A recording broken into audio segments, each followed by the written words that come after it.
시간에 하나님 말씀을 찾겠습니다. 하나님 말씀은 요한복음 3장 1절에서 16절까지 말씀입니다. 요한복음 3장 1절에서 16절, 신약성경 145페이지입니다. 요한복음 3장 1절 16절 한 절씩 교독하겠습니다. 제가 먼저 읽겠습니다. 그런데 바리새인 중에 니고데모라 하는 사람이 있으니 유대인의 지도자라. 그가 밤에 예수께 와서 이르되 랍비여, 우리가 당신은 하나님께로부터 오신 선생인 줄 아나이다. 하나님이 함께 하시지 아니하시면 당신이 행하시는 이 표적을 아무도 할 수 없음이니이다. 예수께서 대답하여 이르시되 진실로 진실로 네게 이르노니 사람이 거듭나지 아니하면 하나님의 나라를 볼 수 없느니라. 니고데모가 이르되 사람이 늙으면 어떻게 날 수 있사옵나이까? 두 번째 모태에 들어갔다가 날 수 있사옵나이까? 예수께서 대답하시되 진실로 진실로 네게 이르노니 사람이 물과 성령으로 나지 아니하면 하나님의 나라에 들어갈 수 없느니라. 육으로 난 것은 육이요 영으로 난 것은 영이니 내가 네게 거듭나야 하겠다 하는 말을 놀랍게 여기지 말라. 바람이 임의로 불매 네가 그 소리는 들어도 어디서 와서 어디로 가는지 알지 못하나니 성령으로 난 사람도 다 그러하니라. 니고데모가 대답하여 이르되 어찌 그러한 일이 있을 수 있나이까? 예수께서 그에게 대답하여 이르시되 너는 이스라엘의 선생으로서 이러한 것들을 알지 못하느냐? 진실로 진실로 네게 이르노니 우리는 아는 것을 말하고 본 것을 증언하노라. 그러나 너희가 우리의 증언을 받지 아니하는도다. 내가 땅의 일을 말하여도 너희가 믿지 아니하거든 하물며 하늘의 일을 말하면 어떻게 믿겠느냐? 하늘에서 내려온 자 곧 인자 외에는 하늘에 올라간 자가 없느니라. 모세가 광야에서 뱀을 든 것 같이 인자도 들려야 하느니 이는 그를 믿는 자마다 영생을 얻게 하려 하심이니라. 하나님이 세상을 이처럼 사랑하사 독생자를 주셨으니 이는 그를 믿는 자마다 멸망하지 않고 영생을 얻게 하려 하심이라. 아멘. 오늘도 말씀을 우리에게 찾아오시는 주님을 만나기를 축복합니다. 오늘 이렇게 한번 서로에게 한번 인사할까요? 할렐루야. 이게 무슨 뜻인지 아는, 웃는 사람은 부흥에 열심히 참석하신 분. 뭐지? 제가 주중에 참 행복했던 시간들, 예배도 행복했지만 강사 목사님과 사이를 거의 연인처럼 지냈습니다. 같이 아침 밥 먹고 또 목사님 피곤하시면 사우나도 한번 같이 모시고 가고 점심 식사 대접하고 차 마시면서. 근데 했던 모든 거의 99.9% 이야기가 다 목회에 관한 이야기, 신앙에 관한 이야기, 믿음에 관한 이야기. 목사님과의 교제 시간 너무 행복한 거예요. 아침에 제가 그래서 이제 차를 몰고 이제 우리 경산에 제일 유명한 소고기 국밥집으로, 혹시 아십니까? 영남대 옆에 있는데 목사님이 그 맛을 아시더라고요. 거기 가자. 목사님 아침같이 나오십니다. 나오셔서 차를 탁 타시면서 첫 멘트가 뭘까요? 저를 보고 그렇죠. 할렐루야. 그러고 저를 만나서 우리 부흥의 유행어가 좀 만들어질 것 같아요. 헬로우. 또 뭐 있습니까? 야야. 집에서도 한 번씩 해보셨죠? 야야. 생각보다 이게 센 것 같아요. 이거 오래 기억이 남지 않습니까? 제가 목사님과 있으면서 참 목사님 안에 놀라운 능력을 하나 봤어요. 저걸 배우고 싶다. 저거 갑절의 영감을 하나 주십시오. 내가 기도했던 게 있어요. 그게 뭐냐면 본질을 꿰뚫어 보는 눈이에요. 본질을 꿰뚫어 보는 눈. 똑같은 성경 본문인데 수백 번 설교를 들었던 본문인데 다 아는 내용의 이야기인데 왜 다르게 들리죠? 저만 그런 거 아니죠. 여러분도 다 그렇게 들리죠. 뻔한 이야기인데 뻔하지 않잖아요. 왜 그럴까 생각해 보니 딱 하나밖에 없어요. 이분은 이 말씀을 기록한 하나님의 가장 중요한 그 본질을 정확하게 보고 계시구나. 그래서 제가 물었어요. 목사님 어떻게 이렇게 본질을 정확하게 보십니까? 심지어는 저랑 대화하는 중에서도 처음에 제가 질문을 많이 했는데 어느 순간 되니까 제가 질문도 안 했는데 목사님이 제가 뭘 질문할 걸 아셔요. 미리 알고 아예 답을 다 말하세요. 참 신기한 능력이시다. 나중에 알게 됐는데 목사님에게 약간 그 예언적 선포 능력이 있음을 나중에 알게 됐어요. 그래서 목사님에게 어떻게 이런 능력을 가지게 되었습니까? 여쭤봤더니 목사님이 웃으면서 하신 이야기가 호주에서 이제 목회를 하셨잖아요. 그 신학도 하시고 호주의 신학교에서 교수님이 이렇게 가르쳤대요. 책을 한 권 주더라도 레포트를 내더라도 우리나라에서 하는 방식이 아니라 책을 한 권이 레포트를 내는데 길게 써내는 게 아니라 딱 한 줄만 써라. 그 한 줄로 이 책이 뭘 말하고 있는지를 한 줄로 써서 제출해라. 이게 레포트예요. 우리 제자훈련 저와 함께 하셨던 분들 독후가 많이 하셨죠. 만약 그렇게 내면 쉬울까요? 어려울까요? 한 줄인데 우리는 한 장을 내지 않습니까? 더 쉬울 것 같은데 하나도 안 쉽습니다. 왜냐하면 이 전체를 어떻게 한 줄로 말하죠? 목사님이 그 훈련을 많이 하신 거예요. 우리가 다가오는 시대가 AI 시대라고 하는데 이제는 사람보다 기계가 능가하고 일자리가 위태로워지는 시대가 이미 왔고 더 올 거예요. 그래서 많은 학자들이 연구합니다. 앞으로 시대는 어떤 능력을 우리가 가르치고 자녀들에게, 청년들에게 가르쳐야 될까? 빼빠지게 대학 나와서 공부하고 전부 자격증 땄는데 가보니까 로봇이 더 잘해. 대학 나올 필요 없네. 자격증 딸 필요 없네. 이 황당한 경우가 곧 생길 거예요. 직업이 막 없어질 텐데. 그러면 우리 청년들에게, 다음 세대들에게 뭘 배우라고, 뭘 준비하라고 우리가 말해야 될까요? 어떤 사람은 창의력입니다. 어떤 사람은 이해력입니다. 많은 이야기해요.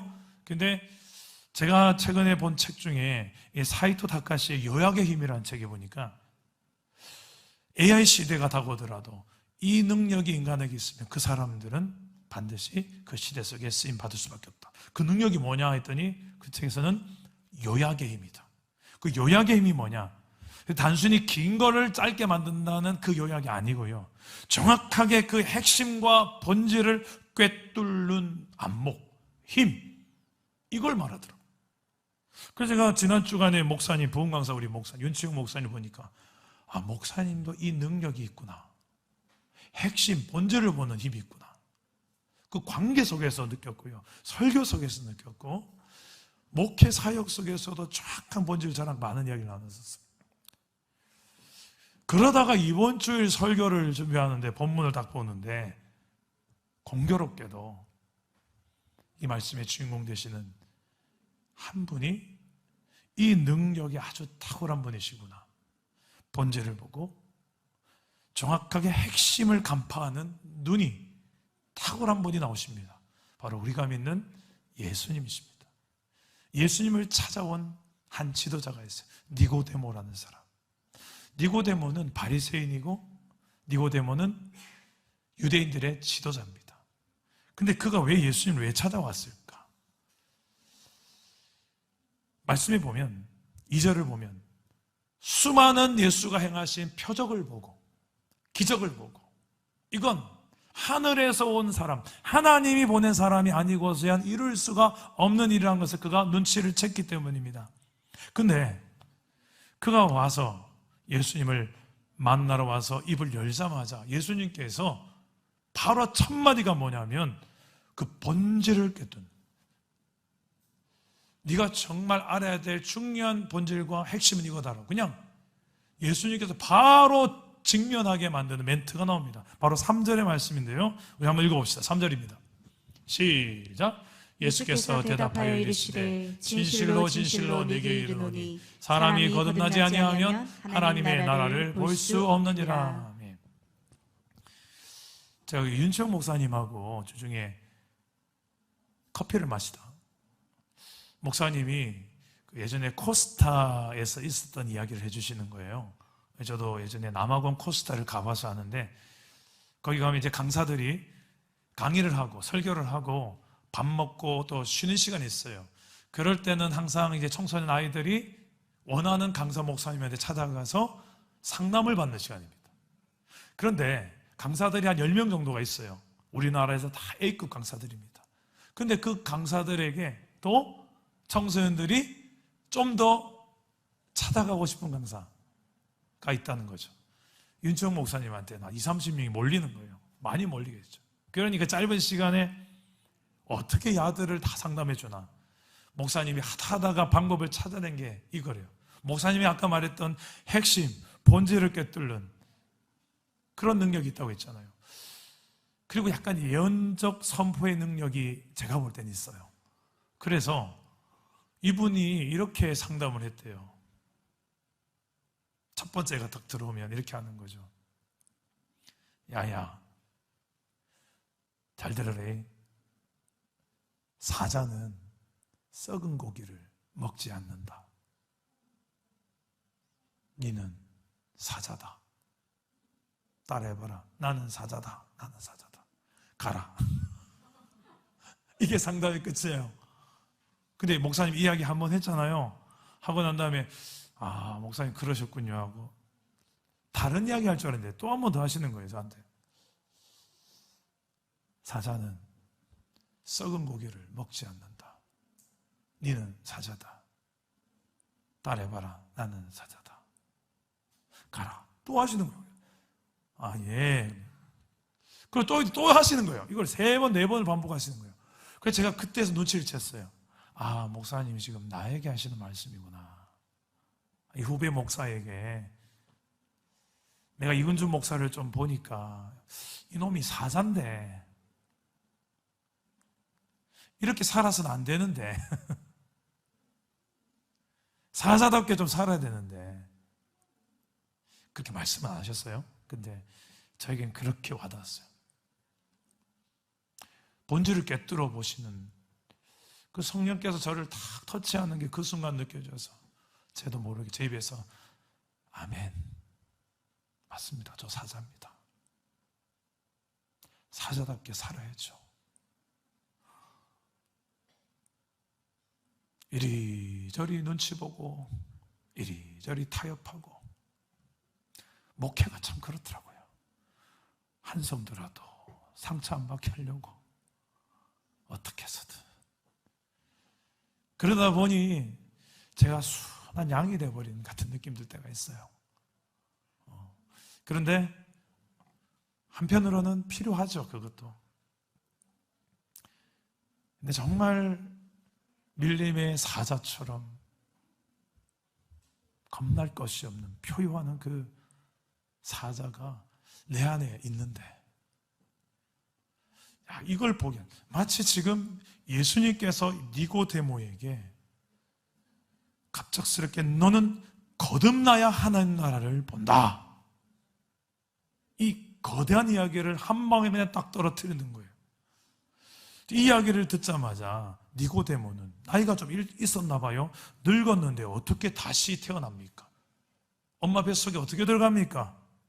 그래서 예수님께서 다시 한 번 더 어떻게 이 일이 일어나시는지를 설명하는데요. 5절 말씀입니다. 우리 한번 5절 읽어봅시다. 시작. 예수께서 대답하시되 진실로 진실로 내게 이르노니 사람이 물과 성령으로 나지 아니하면 하나님의 나라에 들어갈 수 없느니라. 자, 이 두 말씀을 같이 보셔야 돼요. 3절과 5절을. 3절에서는 거듭나지 아니하면 하나님 나라를 볼 수 없다. 물과 성령으로 나지 아니하면 하나님 나라에 들어갈 수 없다. 이 거듭난다는 표현은 원어로 보면 3가지 정도 의미를 해석할 수 있습니다. 첫 번째는 위로부터, 두 번째는 처음부터, 세 번째는 다시, 이런 의미예요. 그러니까 거듭난다는 말은 이 땅에서 사람들이 그냥 부모의 뱃속으로 잉태되어서 나는 그 출발을 말하는 것이 아니라 위로부터, 그리고 진짜 처음은 위로부터 하나님으로부터 나는 그 거듭나는 것이 진짜 처음이다. 그걸 안 했다면 처음도 아직 시작 못한 거다. 그리고 다시 내 인생에 엄마의 모태가 처음인 줄 알았는데 그게 아니라 내 인생 지금부터 다시, 그게 거듭나는 거예요. 그리고 물과 성령으로, 이건 무슨 말이냐, 물 곧 성령, 같은 말이에요. 원어를 보면 다른 이야기 아니에요. 성령으로 나지 아니하면. 이거는 예수 믿는 사람에게는 그 증표로 반드시 성령이 그 위에 그 안에 도장 찍으시고 임하신다는 약속이 성경에 군데군데 있어요. 다시 말해서 예수를 믿는 사람마다 임하는 성령을 받지 않으면 그 사람은 하나님 나라를 들어갈 수 없다. 하나님을 볼 수도 없다는 거예요. 여러분들은 어떻습니까? 거듭난 것 같습니까? 좀 더 근원적 질문을 해야 되겠네요. 여러분들은 예수님을 믿으십니까? 예수님이 하나님의 아들이요 날 위해서 이 땅에 오신 나의 죄를 대신해 죽어주신 구원자 예수님이심을 믿으십니까? 그분을 믿는 순간에 내 안에 지금 변함없이 성령님이 와 계신 것을 믿으십니까? 그렇다면 여러분은 이 성경에서 말하는 예수님이 지금 니고데모에게 질문하는 여러분은 거듭나셨습니까? 목소리가 작아지네요. 만약에 여러분이 거듭나셨습니까? 다시 태어나셨습니까? 내 인생의 제2의 출발을 시작하셨습니까? 내 인생의 영적 산부인과는 십자가입니다. 예수님 때문, 예수님이 나의 제2의 출생지입니다. 여러분의 그런 다시 태어난 삶의 증거는 무엇입니까? 여러분들이 지금 살아가는 삶 속에서 여러분들이 하는 말과 행실과 가치관, 돈, 쾌락 앞에서 여러분들이 다시 태어났다는 그 증명을 어떻게 하시겠습니까? 이번에 부흥회 중에서 많은 성도들이 도전받았던 이야기를 나눠보니까 이 부분에 참 많이 도전받은 것 같아요. 네가 정말 나랑 다른 게 뭐냐? 예수 믿는 니나 안 믿는 내나 별 다를 게 없는데? 이 대목. 너는 정말 예수 믿고 새롭게 태어난 거듭난 사람, 이젠 하나님의 사람이야. 몸뚱아리는 세상에 발딛고 살지만 내 가치관은 썩어 없어질 이 땅의 가치만 보고 사는 인생이 아니라 영원히 썩지 아니할 나는 이미 영원을 살기 시작했어. 그래서 난 돈 앞에 무릎 꿇고 싶지 않아. 세상의 쾌락 앞에 무릎 꿇고 싶지 않을 수 있어. 나는 명예, 기득권 그딴 것 때문에 내 신앙의 이 뿌리를 내 마음대로 흔들고 싶지 않아. 여러분 이런 삶의 흔적들이 있습니까? 왜 지금 니고데모에게 거듭나지 아니하면 하나님 나라를 볼 수도 없고 갈 수도 없다. 물과 성령으로 났느냐? 이 질문, 이 대답을 왜 하셨을까? 니고데모가 어떤 사람인지를 알면 좀 더 명확하게 이해가 됩니다. 그리고 이 말씀, 오늘 말씀 듣고 있는 저와 여러분과도 무관하지 않다는 것을 알게 됩니다. 니고데모가 어떤 사람인가? 유대인의 지도자여 바리새인이었습니다. 이 바리새인은 예수님이 자주 책망했어요. 세례요한도 그랬죠. 마태복음 23장에 보면 왜 바리새인을 예수님이 책망하셨는지 그 이유가 나오는데요. 우리 한번 화면을 보시고 한번 읽어볼까요? 마태복음 23장 5절에 7절 여러분 한번 읽어주시겠습니까? 시작! 그들의 모든 행위를 사람에게 보이고자 하니 곧 그 경문띠를 넓게 하며 옷수를 길게 하고 잔치의 윗자리와 회당의 높은 자리와 시장에서 문안받는 것과 사람에게 랍비라 칭함을 받는 것을 좋아하느니라. 네, 이 바리새인이 어떤 사람이었습니까? 이거 보니까 예수님이 지적하는 바리새인, 예수님이 적나라하게 비판하고 까발리는 이 바리새인의 실체입니다. 한마디로 높은 자리 좋아하는 사람, 존경받고 싶고 인정받고 싶고, 그래서 호칭도 랍비라는 그 선생님이라는 표현을 듣고 싶었던 사람이에요. 우두머리가 되고 싶어요. 다른 사람들 앞에서. 그래서 옷도 좀 주렁주렁 달고 다니는. 한두 사람 모인 데는 별로 관심 없어요. 사람이 많이 모인 데를 결혼식이나 잔치상이나 어떤 시장이나 이런 데 가서 많은 사람들 앞에서 딱 일부러 폼 있게 걸어가면서 선생님 오셨습니까? 라삐요. 이런 소리를 듣고 싶어서 나와서 걸어 다니는 사람. 여러분 머릿속에 지금 떠오르는 사람 있죠? 그런 유형들이 항상 우리 주변에 있습니다. 현대판 바리새인 스타일이죠. 정말 듣고 싶은 호칭이 여러분들에게는 무엇입니까? 제가 우리 교회 아니고 예전교회 그 교회에서 집사님인데 잘못 성도님이라고 불렀다가 기분 나쁘다고, 집사인데 성도라고 불렀다고, 좀 가르치라고. 권사님인데 실수로 초신자가 그냥 저분 뭐라 불러, 그냥 집사님 불러버렸어. 그러니까 권사님 표정이 확 돌아간 거예요. 어찌 나한테. 장로님인데, 간사님인데 왜 이렇게 기분이 나쁘냐면 이게 직분을 계급으로 알아서 그래요. 내 높이를 좌우하는, 이건 세상적 기준에 과장님, 대리님, 사장님, 딱 그 구조를 정확하게 교회로 가져온 잘못 세워진 가치관 때문에 그렇습니다. 성경은 절대 그러지 않아요. 오히려 예수님이 가장 높임받을 호칭을 드려야 될 주 예수가 뭐라고 말하냐면, 난 너희를 섬기려고 이 땅에 왔다. 난 섬김을 받으려 온 게 아니다. 난 너희를 이제 친구라 부르고 싶구나. 충분히 수직 구조를 만들 수 있는 분이 굳이 더 낮추시고 발을 씻기고 심지어 수평 구조 만드시고 너나 내나 정말 친구가 있게 죄인과 세리와 같이 섞여서 온 친구, 우리가 생각하는 그 세상적인 수직 구조의 권위 구조에 전혀 다른 삶을 사셨어요. 근데 이게 하나님 나라의 원리예요. 이렇게 사는 사람을 통해서 하나님의 나라는 이런 원리로 사는 거구나, 그 냄새를 조금 내기 시작해요. 교회 안에도 이런 사람들이 좀 많아지기를 주님 이름으로 축복합니다. 서로 높아지려고. 예수님의 제자들이 눈치를 잘 못 채고 그 짓을 했어요. 제가 누가 오른쪽에 앉겠습니까? 예수님 나라가 임하면 누가 오른쪽? 아니 내가 오른쪽이야, 네가 오른쪽.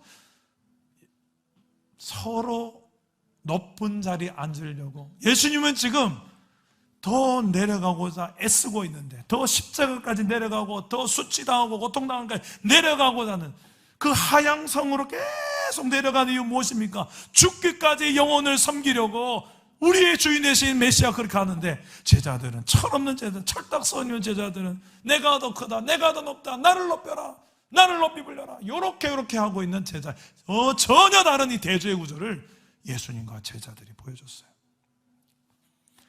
근데 그게 끝이 아니었던 거예요. 이 신약 시대로 와보니까 바리새인들이 전형적으로 다 그랬던 거예요. 바리새인들이 또. 근데 이 바리새인들은 원래 나쁜 사람들이 아닙니다. 원래 이 신구약 중간기에 이제 유대인들이 유대교회에서 아주 많이 영적으로 타락했어요. 많이 타락했는데 우리 좀 제대로 살아보자, 말씀대로 살아보자, 율법대로 살아보자 해서 생긴 사람들이 바리새인들이에요. 어떻게 보면 참 경건한 사람들이에요. 문제는 이제 너무 도가 지나쳐서 율법을 안 지키는 놈들을 보고 그냥 가만히 안 두는 거죠. 그리고 본인이 우월하다고 율법을 가지고, 그리고 전통을 가지고, 형식을 가지고 그거 안 취하는 사람들에 대해서 정죄하고 본인의 우월성을 드러내는 도구로 삼아버려서 문제였죠. 이것을 예수님께서는 신랄하게 비판하셨습니다. 자기도 구원 못 받고 남들도 구원받는 길을 막아버린 지도자들이다. 그래서 그들에게 별명을 지어주는데요, 27절 우리 화면을 보시고 한번 읽어보겠습니다. 27절 여러분 한번 읽으셨습니까? 시작. 화 있을진저 외식하는 서기관들과 바리새인들이여, 회칠한 무덤 같으니 겉으로는 아름답게 보이나 그 안에는 죽은 사람의 뼈와 모든 더러운 것이 가득하도다. 이 회칠한 무덤이 뭐냐면, 그 당시에 무덤은 유대인들이 부정한 것을, 죽은 시체나 무덤은 만지면 부정하다 여겼어요. 함부로 못 만졌습니다. 그런데 실수로 고의로 이거 무덤인지도 모르고 기댔다가 무덤이었네 이러지 말라고 회칠, 석회를 이렇게 하얀색 석회를 칠한 거예요. 겉으로 보면 하얗게 예쁘겠죠. 근데 그 속엔 지금 뭐가 있어요? 시체가 어떻게 돼요? 썩어요. 썩으면 어떻게 돼요? 냄새가 나요. 속은 썩어 냄새가 진동하는데 겉은 화사. 딱 바리새인, 딱 바리새인적 신앙, 그 대명사로 온 지도자가 니고데모예요. 율법적으로 보면 가장 우월하다고, 전통적으로 봐도 나만큼 어깨 힘 딱 들어간 신앙인들이었어요, 그 당시에. 근데 예수님은 그들이랑 회칠한 무덤 같다, 껍데기 신앙이다. 근데 이 니고데모의 이름이 정복자입니다. 이름 뜻이 정복자. 그들 중에서도 강력한 이름, 뭘 정복할까? 무엇으로? 그렇죠. 그들이 가지고 제일 큰 무기 율법이죠. 전통이고. 선생님이나 불러라. 그러면서 그 권위로 누르려고. 그리고 자기를 높이려고. 예수님이 이들을 향하여서 회칠한 무덤 같은 이 독사의 새끼들아, 완전히 이 바리새인들의 이 행위들을 신랄하게 비판하십니다.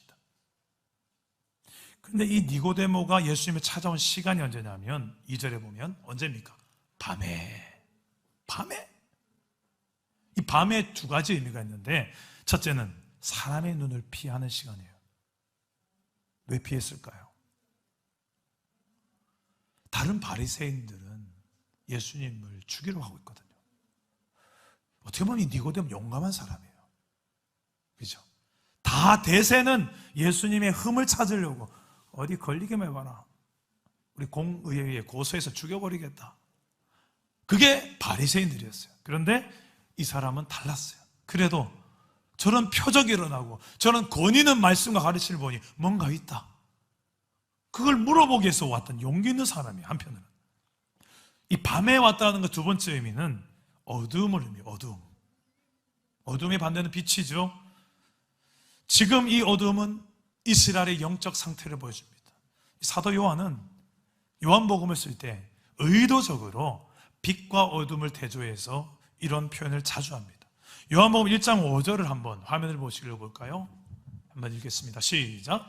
빛이 어둠에 비치되 어둠이 깨닫지 못하더라. 여기에 이어서 오늘 말씀 바로 뒤에 요한복음 3장 19절 21절에도 이어지는 말씀이 나옵니다. 우리 한번 읽어볼까요? 시작. 그 정죄는 이것이니 곧 빛이 세상에 왔을 때 사람들이 자기 행위가 감으로 빛보다 어둠을 더 사랑한 것이니라. 악을 행하는 자마다 빛을 미워하여 빛으로 오지 아니하느니 이는 그 행위가 드러날까 함이요. 진리를 따르는 자는 빛으로 오나니 이는 그 행위가 하나님 앞에서 행한 것임을 나타내려 함이라 하시니라. 자, 오늘 본문 말씀 뒤에 나오는 내용이에요. 예수님께서 니고데모에게 지금 하는 말씀이에요. 빛과 어둠에 대한 이야기를 또 하시죠. 지금 어둠에 찾아온, 밤에 찾아온 니고데모에게 빛의 이야기를 하세요. 정확하게 본질을 꿰뚫고 이스라엘의 영적 상태가 어둠인데 빛으로 온 예수님을 영접하지 않고 받아들이지 않고 오히려 미워한다. 왜요? 뭐라고 합니까? 자기 행위가 악하니까 빛으로 자기 악한 행위가 드러날까 봐. 그래서 빛을 미워하는 거예요. 우리는 그래요.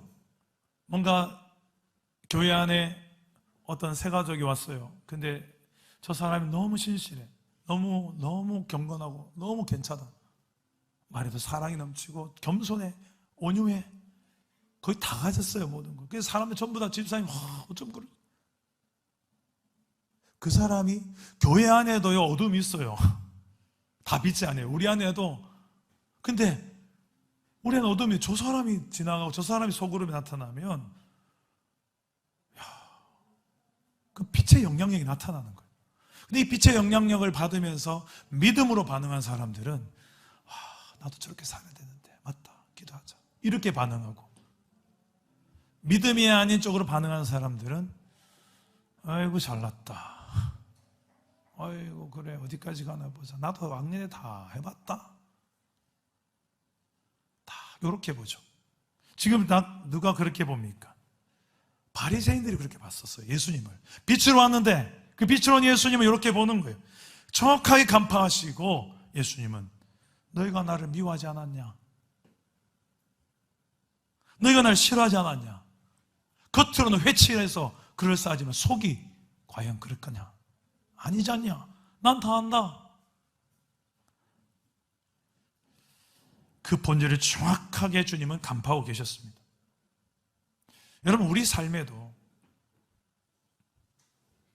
솔직히 빛이 많습니까? 어둠이 많습니까? 여러분의 가정과 여러분 개인의 삶에 지금의 일주일간만 삶을 돌아보면 부흥회니까 좀 나았겠지만 평소에 여러분 삶에 보면 빛이 많아요? 어둠이 많아요?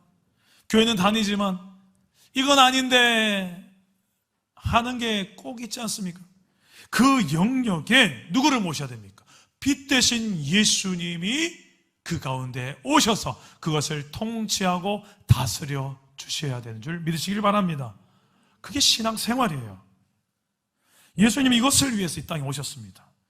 그 뒤에 말씀인 오늘 말씀인 13절에서 15절에 예수님이 이 땅에 오신 이유를 이렇게 설명합니다. 우리 함께 다 같이 한번 읽어보겠습니다. 13절에 15절입니다. 시작. 하늘에서 내려온 자 곧 인자 외에는 하늘에 올라간 자가 없느니라. 모세가 광야에서 뱀을 든 것 같이 인자도 들려야 하리니 이는 그를 믿는 자마다 영생을 얻게 하려 하심이니라. 모세가 광야에서 뱀을 들었는데 그 뱀은 가짜 뱀이에요. 노스로 만든 뱀이에요. 왜 노스로 만든 뱀을 들었죠? 혹시 아시는 분 있어요? 그죠? 이스라엘 백성들이 원망하고 불평하고 하나님을 믿지 못해서 광야의 불편한 생활 때문에 길이 험하니까 하나님을 원망하는 거예요. 이러려고 우리를 데려왔나? 이러려고 우리를 구원했나?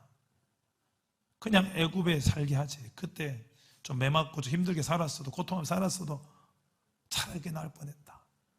그 구원하신 하나님의 은혜는 싹 있고 약속의 땅에 대한 기대는 싹 있고 현실의 힘듦과 불편함 때문에 불평하고 예전엔 이런 게 훨씬 좋았더라. 그때는 고기도 먹고 했는데 현실의 힘듦 때문에 하나님을 원망하는 그들에게 불뱀을 내리셔서 내가 이것들 다 죽여버리겠다. 근데 모세의 기도를 통하여 하나님께서는 다시 한 번 더 기회를 주시죠. 그리고 구원의 길을 주시는데 노스로 뱀을 만들어서 높이 들어라. 그리고 그것을 보는 자마다 살 것이다. 뱀에 물렸을지라도 살 것이다. 실제로 이런 일들이 일어나는 거예요. 이게 무엇을 말하는가? 지금 이것을 말씀하고 있는 예수님 본인이 잠시 조금 후면 이제는 내가 그 높이 장대에 올린 뱀처럼 노뱀처럼 내가 십자가에 대롱대롱 매달려 죽어야 될 내가 크다. 그 이유는 무엇인가? 그를 믿는 자마다 살리려고, 그를 믿는 자마다 영원한 생명을 주시려고. 우리가 잘 아는 요한복음 3장 16절이 여기서 이 대목에서 나옵니다. 우리 한번 믿음으로 한번 읽어봅시다. 시작. 하나님이 세상을 이처럼 사랑하사 독생자를 주셨으니 이는 그를 믿는 자마다 멸망하지 않고 영생을 얻게 하려 하심이라. 여러분, 거듭난다는 것은 다른 말로 하면 영생을 얻었다라는 말이에요. 다시 태어난다는 그런 뜻입니다. 다 같은 말이에요. 예수 믿는다, 구원받았다, 영생을 얻었다, 하나님 나라에 간다, 하나님 나라를 이미 시작했다. 그 말이 곧 다시 태어났다. 예수를 믿을 때 다시 태어난 증거가 성령이 내 안에 오셨다. 그래서 물과 성령으로 나지 아니하면 하나님 나라를 볼 수도 갈 수도 없다. 문제는 교회는 다니는데 내가 과연 거듭났습니까?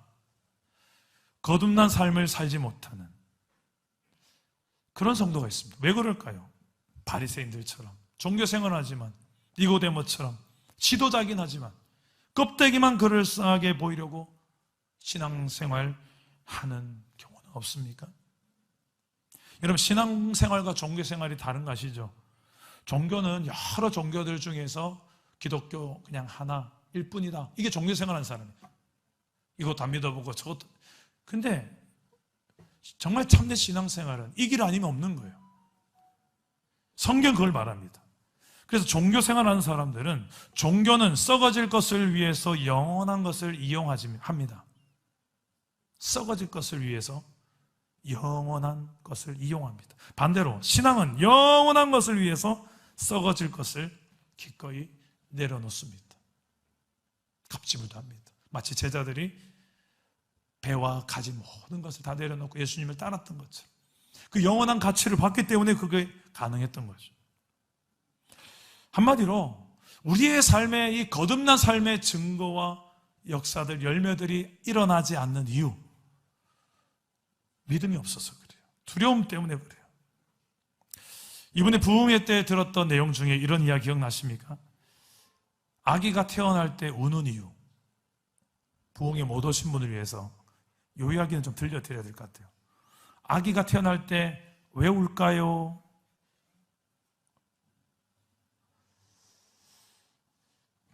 그렇죠. 자기가 죽는구나라고 생각하기 때문에 그렇다라고 이야기하죠. 참 놀라운 관점 아닙니까?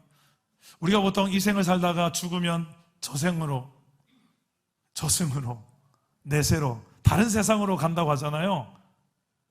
그가 있는지 없는지 모르는 분도 있고, 우리는 있다고 믿고 확신하고 가고 있지만, 그 저세상으로, 이 세상이 아닌 저세상으로 가는 걸 죽음이라고 하잖아요. 아기 입장에 있어서는 엄마 뱃속에 있던 아기가 엄마 배 밖으로 나오는 것이 다른 세상의 시작이죠. 곧 죽음과 같은 두려움이 있지 않았을까. 밖에서 보는 우리는 웰컴, 어서 나와라. 아빠 엄마가 너를 행복하게 해줄게. 애가 그걸 어떻게 알아요? 그 두려움처럼 마치 실상은 아니잖아요. 나가면 반겨준 엄마 아빠가 있는데 마찬가지로 우리가 정말 예수를 믿고 다시 태어난다는 게 예수 믿는 거라면 진짜 다시 태어난 자로 살아보는 거예요. 성경대로 한번 살아보는 거예요. 말씀대로 기도하면서 살아보는 거예요. 두려워하지 말고, 이래 살면 혹시 손해 넣어보는 거 아닌가? 나 혼자 왕따 되는 거 아닌가? 그런 거 두려워하지 말고 살아보는 거예요. 실제로는 그렇게 살아보면 알겠지만, 마치 아기가 나오면 이제 엄마 아빠가 말할 수 없는 그 사랑으로 새로운 세상을 경험하게 해주는 것처럼 하나님의 나라, 그렇죠. 죽고 나서만 경험한 하나님의 나라 말고요, 이 땅에서부터 예수 믿는 그 순간부터 내 안에 성령이 오셔서 이제는 새로운 하나님의 나라를 이 땅에서부터 살아가게 하시는 줄 믿으시길 바랍니다. 그건 하나님이 통치하시니까 좋은 거예요. 여러분, 질문하겠습니다. 어떤 게 더 좋을까요? 세상 나라의 원리대로, 세상의 방식대로 이거 많이 가지고 더 힘을 가지고 소유를 가지고 이렇게 사는 그 세상의 원리대로만 사는 게 좋을까요? 아니면 성경에 기록된 하나님 나라의 원리대로 사는 게 더 좋을까요? 살아봐야 알죠, 그죠?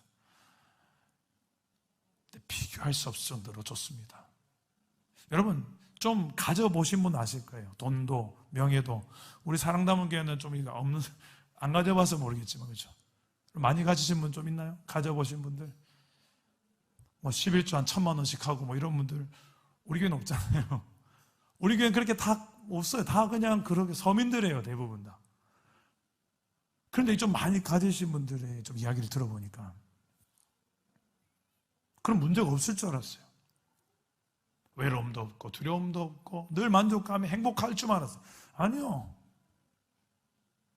난리예요. 가정이 막 깨지기 일보 직전이고요.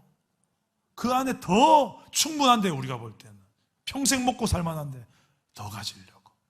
그것도 방법도 왜 그런 방법을 써가면서 가지려고 하는지 이해할 수가 없는 세상이더라고요. 저게 행복일까? 만족도 할 줄 모르는데 저것이 1000분의 1만 줘도 나는 만족하면서 살 것 같은데 과연 그 세상 나라의 원리대로 그걸 우리의 로망으로 여기고 많이 가져서 원 없이 부족함 없이 사는 그 상태, 그게 여러분 인생의 목적이라면, 만약에 설령 다 가졌고 다 누릴 수 있는 상태가 됐다 칩시다. 그때 정말 다행으로 만족하고 행복하고 기쁘고 더 이상 원 없다 이러면 다행이지만, 솔로몬의 고백처럼 전도서에 헛되다, 헛되네 이러면 될 줄 알았는데, 이건 줄 알았는데 이 산이 아닌가비요 하고 내가 수십 년간 이것만 바라고 달려왔는데, 이미 이거 겪으신 분들 여기 계시잖아요. 제가 보이는데 몇 분들 그거 믿고 살아왔는데 그거 아니었잖아요. 이제 다시 태어나야 될 때인 거죠. 어떻게 다시 태어납니까? 예수를 믿는 거예요. 그냥 믿습니다가 믿는 게 아니고요, 다시 태어나는 존재가 바뀌는 거예요. 본질이 바뀌는 거예요. 마치 물이 변하여 포도주가 되는 기적이 나타나는 것처럼 예수를 믿는 것은 내 존재가 바뀌는 것입니다. 바울은 이것을 너무 잘 알았어요. 그래서 이를 위해선 자기가 죽어야 된다, 내가 그리스도와 함께 십자가에 못 박혀 죽었다, 이것을 선포했었어요. 그리고 바울은 이제는 내가 사는 것이 아니라 내 안에 예수가 산다, 그분의 영이 산다, 성령이 산다, 성령을 따라 난 행할 것이다. 갈라디아서 5장 16절 말씀을 우리 한번 같이 한번 읽어봅시다. 거듭난 사람들의 삶의 방식, 갈라디아서 5장 16절을 넘어가서요, 5장 16절을 한번 읽어보겠습니다. 5장 16절, 그 다음 말씀입니다. 그 다음 자막, 5장 16절, 함께 읽어보겠습니다. 시작. 내가 이르노니 너희는 성령을 따라 행하라, 그리하면 육체의 욕심을 이루지 아니하리라. 성령을 따라 행하는 삶으로 이제는 다시 새로운 내 삶의 패턴이 바뀌어요. 그전에는 내 육체가 땡기는 대로, 원하는 대로 육체의 소욕을 따라 살아간다면, 이제는 육체가 원하는 대로 아무거나 먹고 마시고 즐기고 수단과 방법을 가리지 않고 육체가 원하면, 세상이다 그러면 나도 그래, 그게 아니라 내 안에 다른 기준이 생긴 거예요. 무엇입니까? 성령을 따라. 성령은 곧 예수의 영, 하나님의 영, 하나님을 따라 그분이 내 인생의 기준이 되어서 그분으로 사는 상태, 그분이 내 인생의 가치가 되고 기준이 되고 목표가 되고 모든 것 되는 상태, 그게 바로 거듭난 사람의 모습이에요. 여러분, 그 상태가 좋을까요? 별로 안 좋아 보이나요? 이걸 경험해 보셔야 돼요. 예수 믿는 사람들은 행복이 여기에 있습니다. 이걸 맛보지 않고서 그냥 종교 생활일 뿐인 경우가 너무 많아요. 그래서 정말 신앙의 기쁨은 다시 태어난 것입니다. 다시 태어난 삶, 성령을 따라 행하면 어떤 삶이 펼쳐지는가? 방금 읽었던 말씀 갈라디아서 5장 16절 앞에 이런 내용이 있습니다. 5장 14절에 마지막으로 이 구절 한번 읽어보겠습니다. 시작. 온 율법은 내 이웃 사랑하기를 내 자신같이 하라 하신 한 말씀에서 이루어졌나니, 결국은 성령은 우리로 하여금 사랑하게 한다는 거예요. 여러분, 거듭났습니까? 그렇다면 무엇으로 그 거듭남을 증명할 수 있습니까? 내 삶에 성령을 따라 행한 증거들이 있어야 되는 거예요. 그게 뭐냐는 거예요. 어떤 분은 전도하는 분 계시고요, 어떤 분은 사랑하기 위해서 성령 열매를 맺는, 성품의 열매를 맺는 분 계세요. 사랑과 희락과 화평과 오래 참음과 자비와 양선과 충성과 온유와 절제 열매를 가득 성품에서 맺어가면서 그 성품으로 누가 봐도 야, 저 사람 참 예수 닮았다, 예수 향기 난다, 어떻게 저렇게 저 상황 속에 참을 수 있지, 어떻게 저렇게 웃을 수 있지, 기다릴 수 있지. 그래서 어떻게 보면 성품은 곧 신앙입니다. 여러분은 무엇으로 여러분의 삶의 신앙을 거듭남을, 삶으로, 변화된 인격으로, 아니면 내 삶의 가치로, 돈보다 주가 더 귀하다는 가치로, 무엇으로 여러분이 다시 태어났음을 경험하고 누리고 증거하고 증명하며 살고 계십니까? 그거 없이는 함부로 여러분 나 거듭났습니다라고 말하지 않았으면 좋겠어요. 너무 무책임하죠. 오히려 손가락질 당하고 있을 경우가 많습니다. 삶은 거의 다 바리새인 니고데모인데 나는 그래도 하나님 백성이에요 라고 구원의 확신이 있어요. 우리의 삶으로 우리 안에 그 구원을 나타내고 증명해 줄 수 있는 그런 믿음의 삶을 살 수 있기를, 그래서 성령을 따라 행할 때 그렇게 살아가게 될 줄 믿을 수 있기를 주 예수의 이름으로 축복합니다.